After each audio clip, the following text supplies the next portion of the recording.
Chapter 40. Proper Geordie that now. Chapter 40. The Ship. Bright Bill was a flying fanatic, and his favourite place to fly was up on the grassy ridge.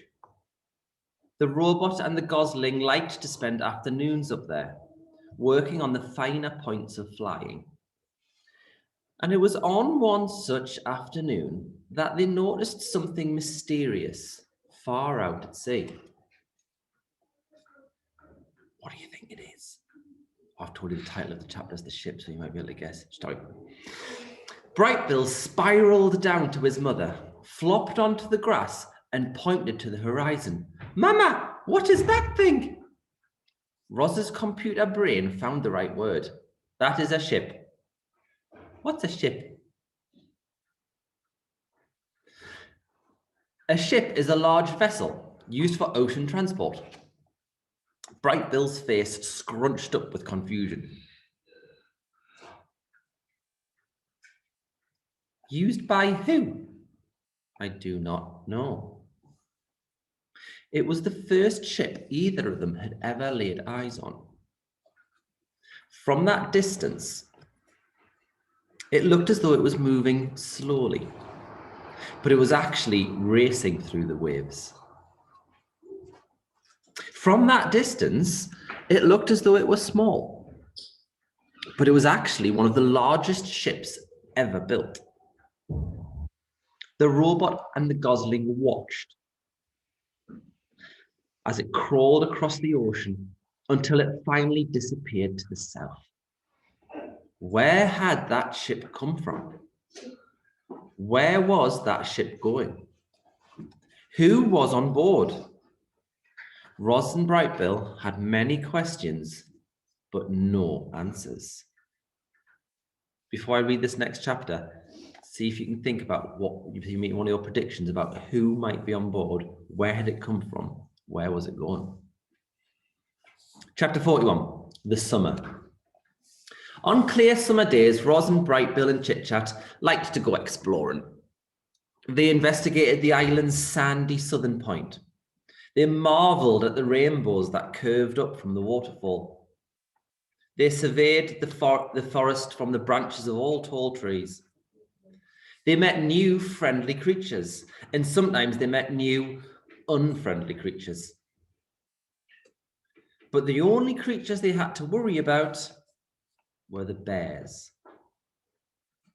One time, they came across a bear fishing in a river, and Roz whispered, "You know what to do." Bright Bill flew up and away.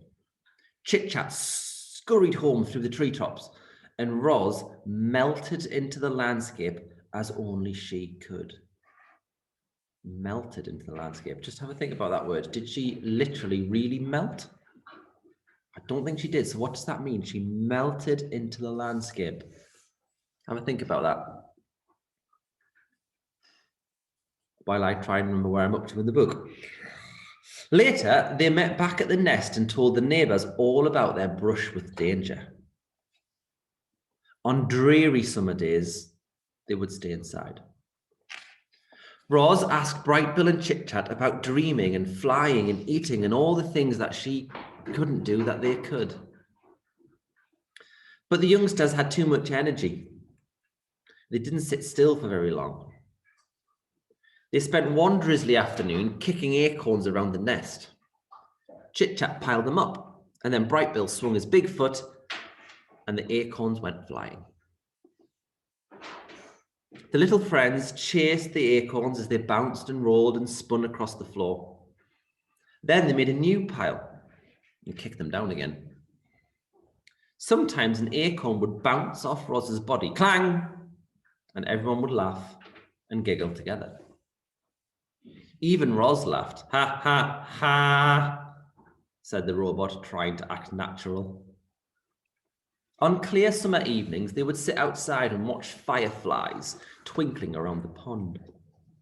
Then they'd lie back and gaze up at the darkening sky.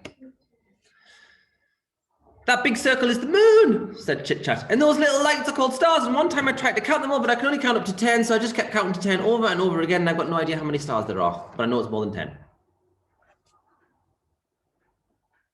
They are not all stars, said Roz. Some of them are planets. What's a planet? Asked Chit Chat. A planet is a celestial body orbiting a star.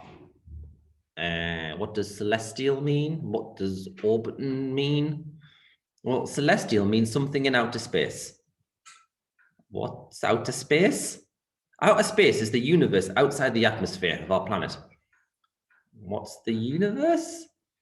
The universe is everything and everywhere. Ah, so the universe is our island. None of them would ever really understand the universe, including Roz.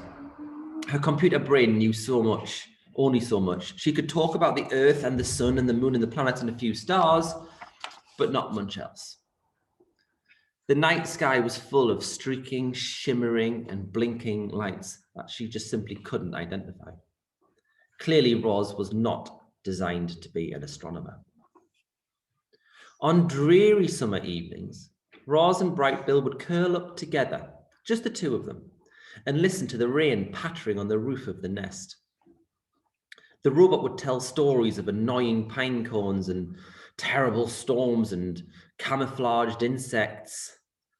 But the sound of rain always made Bright Bill very sleepy, and he'd be out before his mother could ever finish a story. Chapter 42, The Strange Family. It was a sweltering afternoon, and the heat put everyone in a bad mood. Roz was standing in the shade watching her son on the water. The other goslings were teasing him about something when they suddenly burst into laughter, and Bright Bill hurried home with a stormy expression on his face.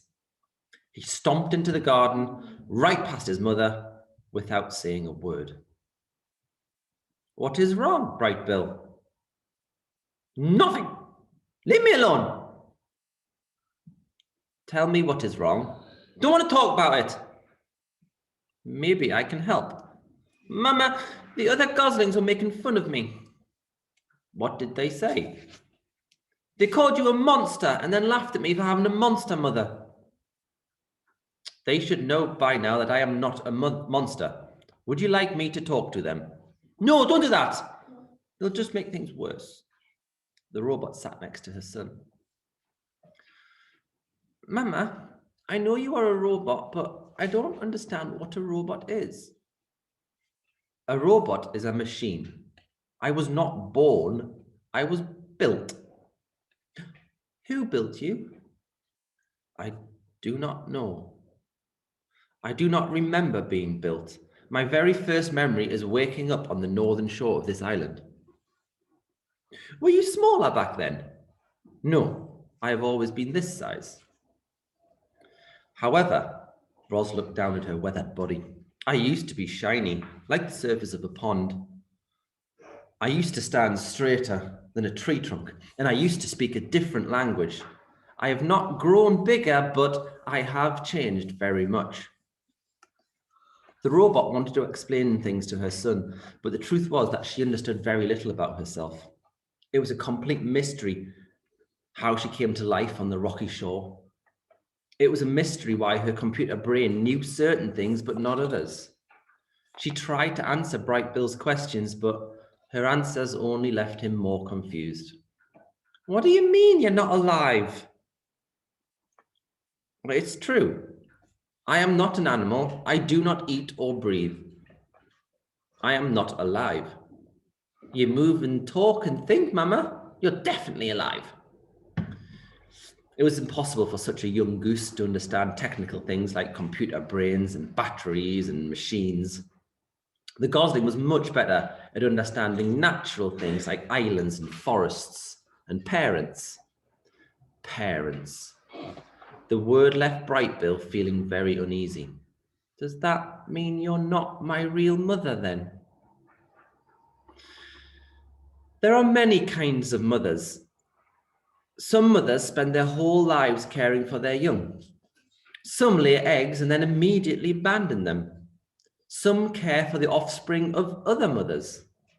I have tried to act like your mother, but no, I am not your birth mother. Do you know what happened to my birth mother? Oh no, I don't like where this is going. Uh-oh, what's she going to say here then? Should she tell the gosling? Ooh. Roz told Bright Bill about that frightful day back in spring. Mr. Beefheart's on the other side of the screen and his face is in shock. Mrs. Butler's to the left of the screen and she's laughing. Not at the frightful day, but at Mr. Beefheart's face on me telling you. Anyway, sorry, back to the story. Roz told Bright Bill about that fateful day in spring, about how the rocks had fallen and only one egg had survived, about how she'd put the egg in a nest and carried it away, about how she watched over the egg until a tiny gosling hatched. Bright Bill listened carefully until she finished. Should I stop calling you Mama, then? I will still act like your mother, no matter what you call me. I think I'll still call you Mama. I think I will still call you son.